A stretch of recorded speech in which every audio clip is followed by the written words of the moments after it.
नमस्कार दोस्तों, मैं हूं आंचल और आप देख रहे हैं द भारत शो। आखिर बीजेपी को रोहतक से इतना डर क्यों लग रहा है? हरियाणा के रोहतक में ऐसा क्या है जिससे बीजेपी घबराई हुई है? मोदी शाह भी अपने उम्मीदवार वहां उतारने से डर रहे हैं। यहां तक बीजेपी ने जेजेपी से अपना गठबंधन भी वापस ले लिया। रोहतक के नाम पर बीजेपी और जेजेपी अलग क्यों हो गए? इनसाइड स्टोरी क्या है, इसके बारे में चर्चा करेंगे। दरअसल बीजेपी इन दिनों रोहतक को लेकर घिरी हुई है। कांग्रेस हमलावर है। बताया जा रहा है कि रोहतक के नाम पर ही बीजेपी और जेजेपी का गठबंधन टूट गया। नौबत क्यों आई, इसकी जो स्टोरी है वो अब सामने आई है। दरअसल दूसरी तरफ कांग्रेस जो है वो तमाम आरोप लगा रही है। वो बता रही है कि आखिर क्यों चुनाव से पहले गठबंधन टूटा है। लेकिन इसी बीच दुष्यंत चौटाला ने रोहतक को लेकर एक बड़ा बयान दे दिया, जिसके बाद कांग्रेस और भी ज्यादा हमलावर हो गई है। और अब बीजेपी हुड्डा को लेकर तमाम दावे कर रही है। उनके शासनकाल में क्या कुछ हुआ है उसको एक बार फिर से बीजेपी दिखाकर कहीं ना कहीं लोगों को भ्रमित करने की कोशिश कर रही है, क्योंकि अब बीजेपी हुड्डा से डर रही है। हुड्डा की कौन सी ऐसी चाल है जिसके आगे नतमस्तक हो गए हैं मोदी शाह, इसकी चर्चा करेंगे। रिपोर्ट में आपको बताएंगे, सारी इंफॉर्मेशन देंगे रोहतक और हरियाणा से जुड़ी हुई कि आखिर बीजेपी का गेम कैसे बिगड़ गया हरियाणा में। दरअसल चर्चा काफी दिनों से चल रही थी कि दुष्यंत चौटाला बीजेपी से अपना समर्थन वापस ले सकते हैं और एनडीए से वो निकल सकते हैं। लेकिन कांग्रेस लगातार ये दावा कर रही थी कि ये सिर्फ दिखावा है, ये दिखावा मात्र है और ये लोकसभा चुनाव और विधानसभा चुनाव को देखते हुए अपना गठबंधन वापस एक तरीके से तोड़ रहे हैं और अलग हो रहे हैं। बल्कि इनके बीच एक अघोषित गठबंधन चल रहा है। जनता को भ्रमित करने के लिए ये गठबंधन जो है वो तोड़ा गया है।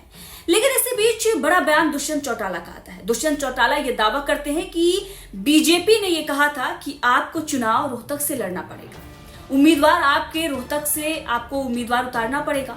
अब बीजेपी का जो ये डर था ये इसलिए था क्योंकि रोहतक जो है वो हुड्डा का गढ़ माना जाता है। चाहे वो किसान आंदोलन हो या पहलवानों का आंदोलन हो, बीजेपी इन मुद्दों को लेकर घिरी हुई है। जाट उससे नाराज हैं। जाटलैंड में बीजेपी की बुरी स्थिति है। अब इसी को देखते हुए मोदी शाह ये चाह रहे थे कि वहां से जेजेपी को चुनाव लड़ाया जाए, लेकिन जेजेपी ने चुनाव लड़ने से मना कर दिया, जैसा कि दुष्यंत चौटाला दावा कर रहे हैं। और इसी वजह से गठबंधन टूट गया। ये दावा दुष्यंत चौटाला की तरफ से किया गया और जैसे ही ये दावा किया गया उसके बाद कांग्रेस हमलावर हो गई। और आप देख ही रहे हैं, भूपेंद्र हुड्डा हो या दीपेंद्र हुड्डा हो, लगातार वो जनता से संपर्क साधे हुए हैं। जनता उन्हें चुनने का मन भी बना चुकी है। तमाम जो सर्वे आ रहे हैं उसमें ये पता चल रहा है कि हुड्डा फैमिली बीजेपी पर भारी पड़ रही है। जाटलैंड में तो वो भारी पड़ ही रही है, दूसरी तरफ अहिरवार में भी बीजेपी की स्थिति ठीक नहीं है।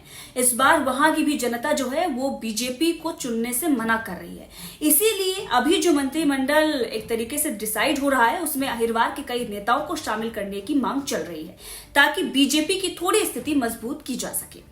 लेकिन बीजेपी हाईकमान के लिए एक मुसीबत नहीं है, तमाम तरह की मुसीबत है। अगर उन्होंने अहिरवार से नेताओं को मंत्रिमंडल में जगह दी और अगर उन्हें तवज्जो दी गई तो फिर जाटलैंड में स्थिति और भी बुरी हो सकती है। अगर उधर से जो बीजेपी का जनाधार है उसे नहीं साधा गया, जो कुछ बचा हुआ है वो भी चला जाएगा। इसीलिए बीजेपी हाईकमान इस वक्त प्रेशर में दिख रहा है और अब अटैक जो है वो हुड्डा फैमिली पर शुरू हो गया। अगर आप तमाम देखेंगे, जो भी बीजेपी समर्थित मीडिया है या बीजेपी समर्थित जो सोशल मीडिया हैंडल हैं, वो अब हुड्डा फैमिली को निशाने पर ले रहे हैं। यहाँ तक कि उनके जो राज्य में कामकाज हुए हैं उसको एक तरीके से नकारते हुए महिलाओं के उत्पीड़न और तमाम मुद्दे जो है वो उठाए जा रहे हैं। लेकिन बीजेपी की सरकार ने कितना परिवर्तन किया है, इस पर भी कई बड़े सवाल खड़े हो रहे हैं। तो एक तरफ बीजेपी जाटलैंड में डरी हुई है, दूसरी तरफ अब हुड्डा फैमिली को लेकर बीजेपी आक्रामक हो गई है। बीजेपी डायरेक्ट हमले तो नहीं कर रही है, लेकिन उसके समर्थित जितने भी मीडिया चैनल हैं या फिर उससे समर्थित जो सोशल मीडिया पर हैंडल हैं, वो अब हुड्डा फैमिली पर एक तरीके से अटैक कर रहे हैं। बताना चाहूंगा, जब मैं नड्डा जी से मिलके आया और आकर मैंने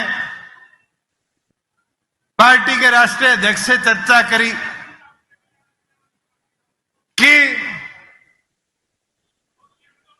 भारतीय जनता पार्टी ये कह रही है कि जाके रोहतक से चुनाव लड़ लो। पता है चौधरी अजय सिंह चौटाला जी ने मुझे क्या कहा कि दोबारा जा और भारतीय जनता पार्टी के शीर्ष नेतृत्व को मेरी तरफ से कह दे, बोल दी 5100 पेंशन कर दो, हम एक भी सीट हरियाणा की जनता के लिए नहीं लड़ेंगे।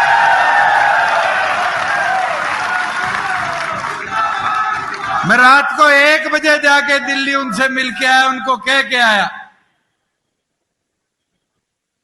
और उन्होंने मेरे को कहा विचार करके बताते हैं दुष्यंत जी।